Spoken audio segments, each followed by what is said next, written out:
and welcome to the Veterans Legal Lowdown. My name is Bethany Cook, and with me is Kayla D'Onofrio. We're both accredited claims agent at Chisholm, and Kilpatrick, and on this episode we're going to go over some VA benefits that are available to National Guard and Reserve members.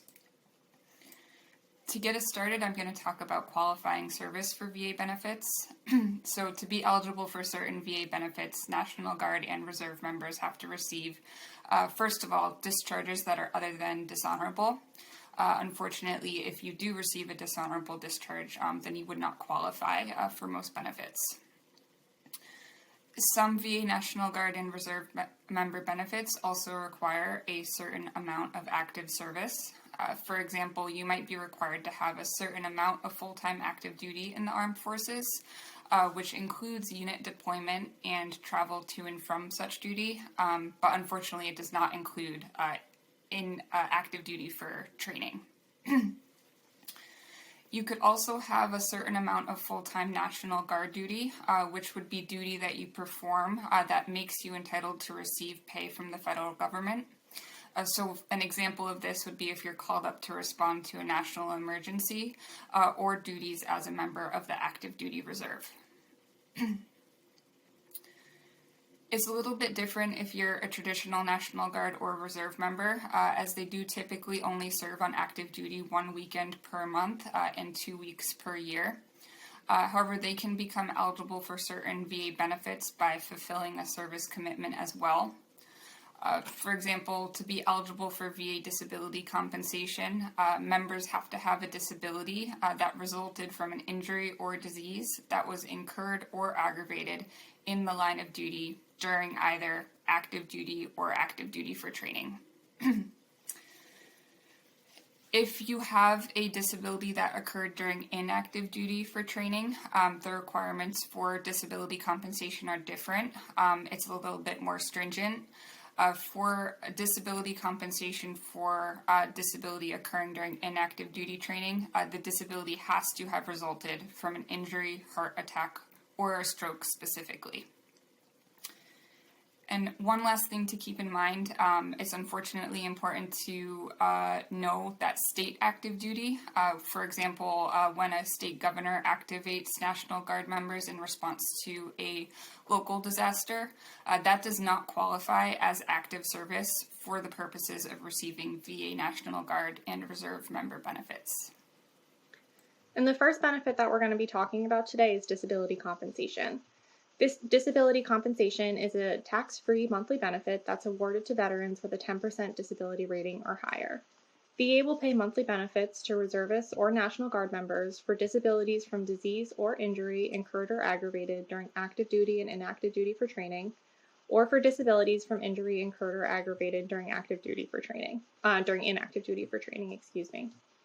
Disabilities are evaluated based on the severity using VA's schedule for rating disabilities and then given a rating ranging between 0 and 100%.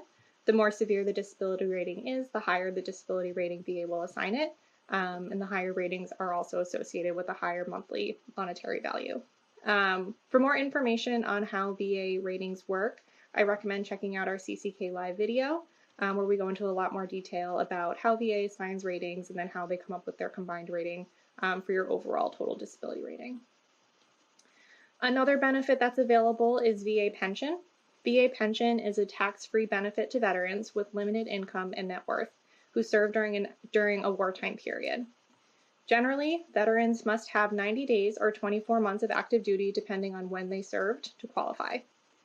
For more information about the eligibility requirements, VA's website has a full list of the length of duty and the time of duty, as well as the income and net worth requirements that you would need to show to be eligible for VA pension. Yeah, and another great benefit are VA home loans.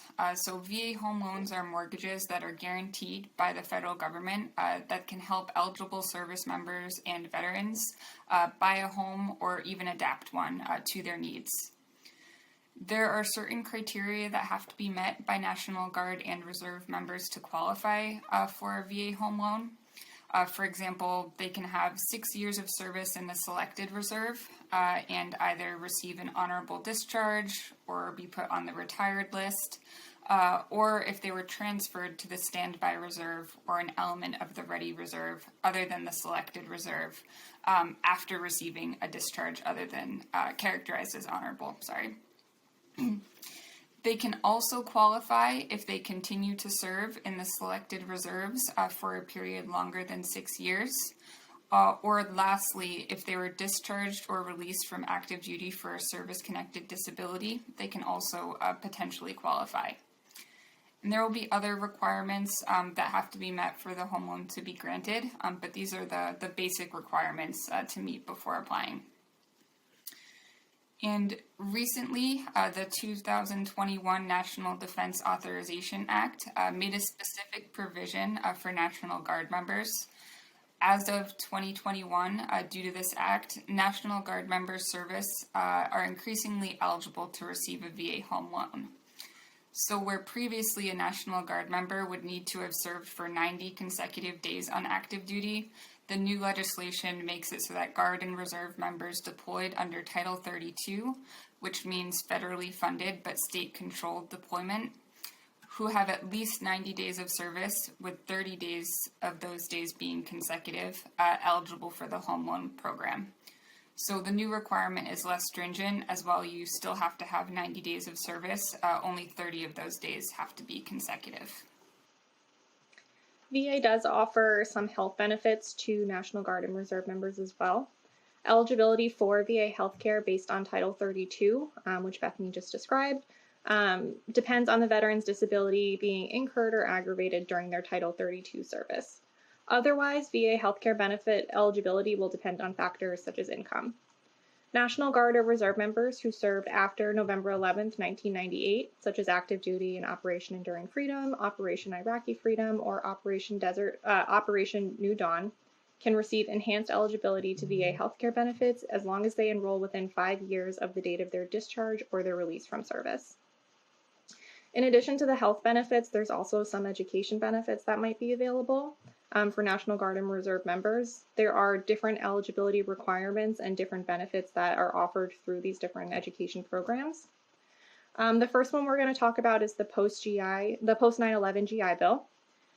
This benefit offers up to 36 months of education benefits to those who are eligible for programs that range from flight training to undergraduate programs to graduate degrees. According to VA, National Guard or Reserve members must have received an honorable discharge from active duty for a service-connected disability after serving at least 30 continuous days after September 10, 2001, or have at least 90 cumulative days of active duty service, including active duty service supporting named contingency operations under Title 10, full-time National Guard duty under Title 32 for the purpose of organizing, administering, recruiting, instructing, or training, or have full-time National Guard duty in which you are authorized by the Secretary of Defense or the President to respond to a national emergency, again under Title 32. The other health education benefit that we're going to talk about today is the Montgomery GI Bill Selected Reserve. This benefit offers National Guard and Reserve members educational benefits up to $11,000 to help with costs of various education and training programs. Benefits under the Montgomery GI Bill Selected Reserve end for eligible members on the day that they leave the Selective Reserve Service. There are certain eligibility requirements for this benefit, all of which must be met. Those requirements include that the applicant must have a 6-year obligation to serve in the Selected Reserves. They have to have completed initial active duty for training. They have to serve in a drilling unit and remain in good standing, and they have to have a high school diploma or the equivalent, such as a GED. There are also life insurance programs that are available to National Guard and Reserve members. So these programs can be really beneficial as they can provide more financial security and lower monthly premiums to eligible service members and veterans.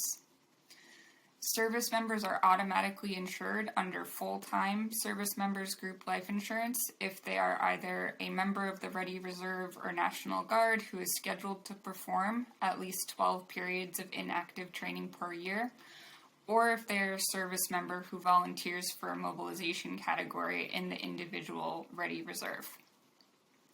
If you don't meet those requirements, part-time coverage is also available to National Guard and Reserve members who perform duty at specific times. And other insurance plans available to National Guard and Reserve members include the Veterans Group Life Insurance, Family Service Members Group Life Insurance, SGLI Traumatic Injury Protection, as well as Service Disabled Veterans Insurance and Veterans Mortgage Life Insurance. Eligibility criteria for all of these programs can be found on VA's website. And the last benefit we're going to talk about today is the Veteran Readiness and Employment Program, or the VR&E program. This program provides education and training services, including vocational counseling and job search assistance to National Guard and Reserve members with service-connected disabilities. You may be eligible for assistance in preparing for, obtaining, and maintaining suitable employment through the VR&E if you are a veteran with a service-connected disability rated at 20% or more, or you're hospitalized or receiving outpatient medical care services or treatment for a service-connected disability pending discharge from active duty. If you're severely ill or injured or have been referred to a military physical evaluation board or are participating in the DoD/VA Integrated Disability Evaluation Systems process, or you're a veteran with a service-connected disability rated at least 10%, and your vocational rehabilitation counselor determines that you need rehabilitation because of a serious employment handicap.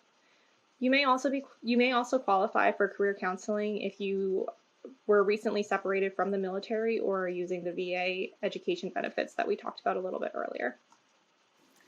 Thank you, Kayla. That concludes our summary of benefits available to National Guard and Reserve members. For more information on any of these benefits, you can check out VA's website.